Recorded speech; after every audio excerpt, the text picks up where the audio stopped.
I'm Brittany Newlove, and my preferred pronouns are she, her. So my medium is primarily photography, but I also work in video, sculpture, and installation. So the work that I created for Diapause was created during a period of isolation and introspection, where I began dissecting the relationship with myself and my surroundings in a more concrete way.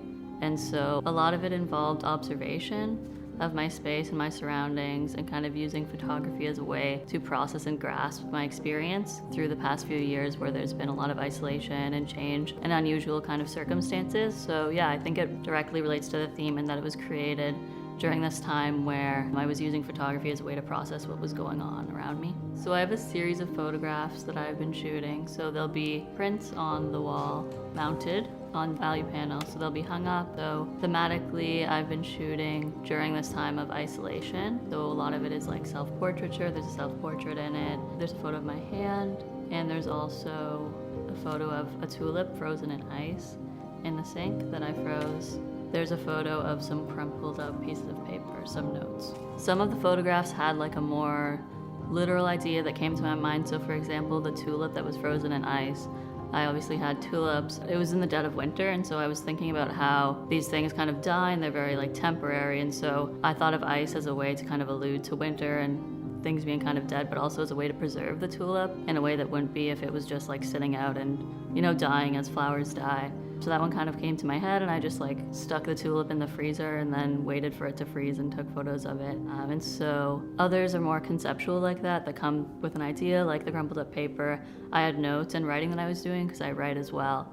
And so I actually made like a diagram of my brain. That's in part of the photograph. It's the one that's like the least crumpled up, so that it's kind of, you can kind of actually see it in the photograph instead of it just being everything crumpled up. But I think it also like alludes to the creative process, because I think like not every idea sticks, and there's a lot of like shooting and coming up with ideas and kind of like taking out photographs and just shooting more photographs and like seeing which ones kind of stick and relate most to whatever I'm trying to communicate. So I thought that one also like touched on the creative process. That photo was taken during my favorite time of the day in my apartment, so like golden hour. And I find through the pandemic and through being at home for all this time, I really started to observe what times of day my apartment got like really nice light for shooting photographs. And so yeah, that one came from just like observing my space, kind of playing around with like my hand in the light and seeing how I liked it in different spaces and different compositions.